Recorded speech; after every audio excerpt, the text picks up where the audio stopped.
हाय नमस्कारम, welcome back.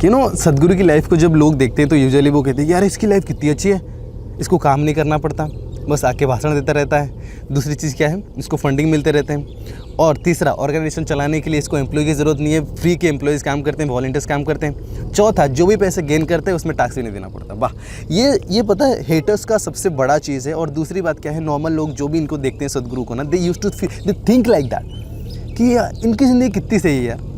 पर let me tell you, उनकी ज़िंदगी में जितने सारे प्रॉब्लम्स हैं ना, आपकी ज़िंदगी में उसका 1% प्रॉब्लम नहीं है। Whatever he plans, 95% of his plans get discarded, वो होता ही नहीं है। और 5% में भी 2-3% का थोड़ा सा चांसेस में कैसे भी करके मैनेज कर लेते हैं। जस्ट बिकॉज उनके प्लान्स ही इतने बड़े बड़े होते हैं कि उसका 2-3% भी एक सिग्निफिकेंट इम्पैक्ट जैसे दिखाई देता है। पर what I want you to know is कि प्रॉब्लम्स जो उनके लाइफ में हैं वो आपके लाइफ के मुकाबले मतलब 100 टाइम्स ज़्यादा है। देखो, अगर आपको दुनिया संभालनी है ना, तो आपसे लोग नहीं संभलेंगे, आप लोगों को मैनेज नहीं कर पाओगे, आप पैसे नहीं जनरेट कर पाओगे, तो how you will be able to manage people. तो आपको अगर दुनिया मैनेज करनी है ना, तो that is a real responsibility. पर आपको दुनिया नहीं मैनेज करनी, आपको बस एक चीज़ को मैनेज करना है, इसको। और इसी में ही हम फंस जाते हैं। हमें बस इसी को मैनेज करना है, इसी में फंस जाते हैं। अगर मैं किसी इंसान को मैनेज करने की जाऊँ, किसी इंसान को बोलेंगे तो भाई सुबह उठ, मैं तेरे को उठाऊँगा, वो इंसान उठ भी सकता है, नहीं भी उठ सकता है, उसमें मैं कुछ कर नहीं सकता। पर इसका क्या, इसको तो मैं कर सकता हूँ। अगर मैं इसी को ही नहीं उठा पा रहा, देन मुझे दुनिया को ब्लेम करना वो अच्छा बात नहीं होगा, है ना। So this is what you have to understand. Sadhguru is in a mission to change the world, make the world become meditative. और इसमें आप सोच ही नहीं सकते कितना चीज़ गलत हो सकता है। But when it comes to ourself, बस 4-5 चीज़ों को मैनेज नहीं कर पाए अपना। 4-5 चीज़ों as an earning money, which is just making a survival. Second is making just ourselves happy. Third is managing the relationship around us. Fourth is procreation, but it's okay. That's people are doing anyway, amazingly. अब पता नहीं उसमें भी struggle कर रहे लोग। 3-4 चीज़ें बस अपने लिए, अपने बारे में। If we cannot manage these 4-5 things about us, it is not about people. It is about this one only. If we cannot manage these 4-5 things, how will we be able to change the world? We cannot even think of what Sadhguru is being dealing with. उनकी ज़िंदगी में तो सारे volunteers हैं। अब अगर आप किसी इंसान को जॉब पे रखते हो तो उसको फायर भी कर सकते हो, बट वॉलंटियर्स को फायर कैसे करोगे, क्योंकि वो वॉलंटियर है। और ये भी प्रॉब्लम है कि आप किसी को जब हायर करते हो तो इंटरव्यू लेते हो कि you are fit for this job और नॉट। वॉलंटियर्स का क्या इंटरव्यू लोगे आप? The person who is willing becomes volunteer. जो आता है इंसान वो वॉलंटियर बन जाता है, उसको कहीं भी डालो। अब पॉइंट ये है कि जब मैं अभी आश्रम में भी दिखता हूँ ना, तो आसपास जो लोग हैं, the way they talk about things inside e-media as well, there are so many people who are not competent to do the job, but somehow they are doing it, and just because they are dedicated into that particular thing, over the time they learn the things, or over the time they become expert. जो लोग expert होते भी हैं उनसे भी ज़्यादा आगे निकल जाते हैं ये लोग, because they are simply willing. So this is what I want you to understand, that the problem that you have in your life, that you think because of which this is not happening, because of which that is not happening, that is not happening. Usually मेरे पास ऐसे बहुत सारे problems आते हैं।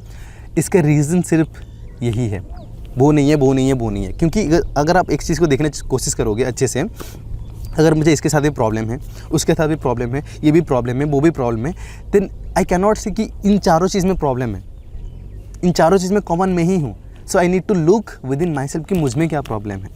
अगर यही करना चालू किए तो ज़िंदगी काफ़ी हद तक सुधर जाएगी। बिकॉज जब मेरी ज़िंदगी शुरू हुई थी तो मुझे भी वैसा लगा था। 2015 was one of those moment in my life, one of those period in my life when I never used to be wrong. ऐसा नहीं कि बाकी में मैं गलत नहीं होता था, मैं हमेशा गलत होता था, पर मैं अपने आप को कभी कोसता नहीं था, क्योंकि मुझे लगता था कि वो गलत है, या फिर वो गलत है, या फिर वो गलत है।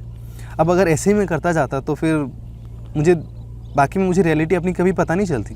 फिर ओवर द टाइम कुछ चीज़ें ऐसे हुए जिसके बाद मुझे थोड़ा सा अपने अंदर रियलाइज़ होना चालू हुआ। देन आफ्टर कॉलेज जब मैं 2 साल तक अपने घर में था, I was trying to do a business. 2 साल तक मैं घर में रहा, एंड सो मेरी things were happening, things were not happening, I was blaming this and that and everything. तो उसके बाद ना मेरी ज़िंदगी की 50% तब सॉल्व हो गई जब मैं घर से बाहर आया।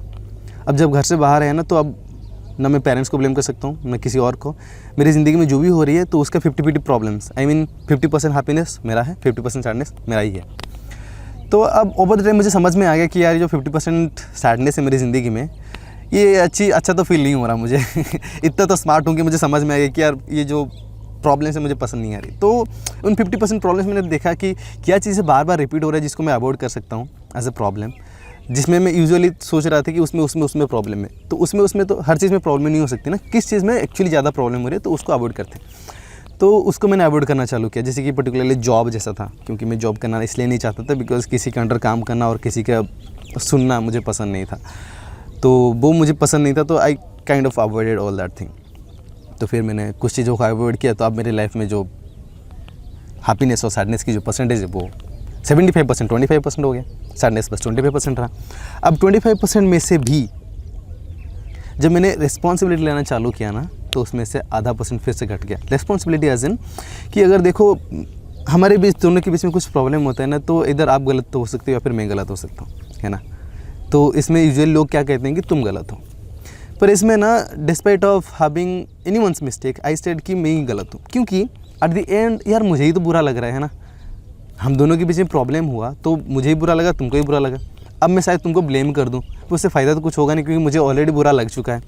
पर अगर मैं अपने आप को ब्लेम करता हूँ ना, तो अपने आप के अंदर देखता हूँ कि इसमें मैं क्या बेहतर कर सकता हूँ, तो उसमें एक पॉसिबिलिटीज़ आता है कि यार ये चीज़ थोड़ा सा बेहतर कर सकते हैं या फिर इस चीज़ को अवॉइड कर सकते थे। जब मैं ये करना चालू किया तो ओवर द टाइम मेरी ज़िंदगी में प्रॉब्लम्स ऑलमोस्ट ख़त्म ही होने लगे। तो अराउंड 12% प्रॉब्लम्स था। अब 12% प्रॉब्लम्स भी मोस्टली इसलिए थे बिकॉज अनकॉन्शियसली चीज़ें मेरे से हो रहा था, यानी कि जो चीज़ें मैं करने की कोशिश नहीं भी कर रहा था, जो चीज़ मुझे पता थी कि ये मेरे से नहीं होना चाहिए, इसको मुझे करना नहीं चाहिए, फिर भी वो हो रहा था। इसको हम कर्मा बोल सकते हैं, इसको आप कंडीशनिंग बोल सकते हैं, इसको आप अनकॉन्शियस और सबकॉन्शियस बिहेवियर बोल सकते हैं। तो फिर मैं कॉन्शियस जब होना चालू किया, because that's the main objective of being yoga और डूइंग योगा। तो जब मैं कॉन्शियस होना चालू किया तो ऑलमोस्ट अगेन 50% प्रॉब्लम्स वहाँ पे ख़त्म हो गए। तो अब मेरे पास प्रॉब्लम 5 to 6% है, और मोस्टली 5 to 6% प्रॉब्लम जो भी है ना, ये बेस्ड ऑन कर्मास हैं। तो कभी कभार जो भी अच्छा फील होता है, बुरा फील होता है, ऊपर नीचे जो भी लो मोमेंट्स आते हैं ना, तो आई नो कि इट इज़ नॉट बिकॉज कि सोसाइटल प्रॉब्लम या फिर इसमें मैं रिस्पॉन्सिबिलिटी नहीं ले रहा। It is because of the karma that I have done in the past, the conditioning that I have heard. So उसके बेसिस के ऊपर कुछ तो हो रहा है मेरे साथ जो कि मुझे समझ में नहीं आ रही। तो उस केस में मैं अपने आप को रजिस्ट करने की कोशिश नहीं करता हूँ। I just see what is the problem that is happening within me.